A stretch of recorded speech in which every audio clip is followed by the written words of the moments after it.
Attention at 9 ಗೆ ಸ್ವಾಗತ. ನಾನು ವಿಜಯ್ ವೀರಪ್ಪ. ಮೊದಲಿಗೆ ಹೆಡ್ಲೈನ್ಸ್. ಎಚ್ಸಿಜಿ ವಿರುದ್ಧ ನೀತಿ ಬಾಹಿರ ಕ್ಲಿನಿಕಲ್ ಟ್ರಯಲ್ ಆರೋಪ.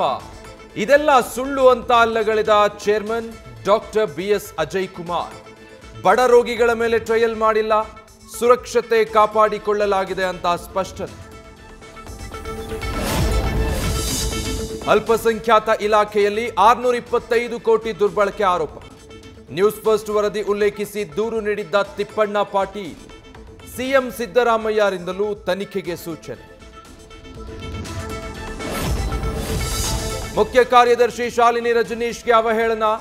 ಎಂಎಲ್ಸಿ ರವಿಕುಮಾರ್ಗೆ ನೋಟಿಸ್ ನೀಡಲು ಪೊಲೀಸರ ಸಿದ್ಧತೆ. ಪ್ರತಿಭಟನೆ ವೇಳೆಯ ವಿಡಿಯೋ ಫುಟೇಜ್ ಸಂಗ್ರಹ, ತನಿಖೆ ಚುರುಕು.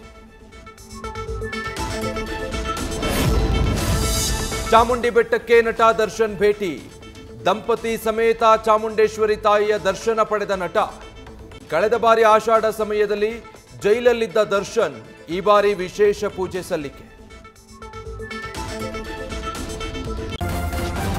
ನ್ಯೂಸ್ ಫಸ್ಟ್ ನಿರ್ಭೀತಿಯಿಂದ ನಿಮ್ಮ ಪರವಾಗಿ.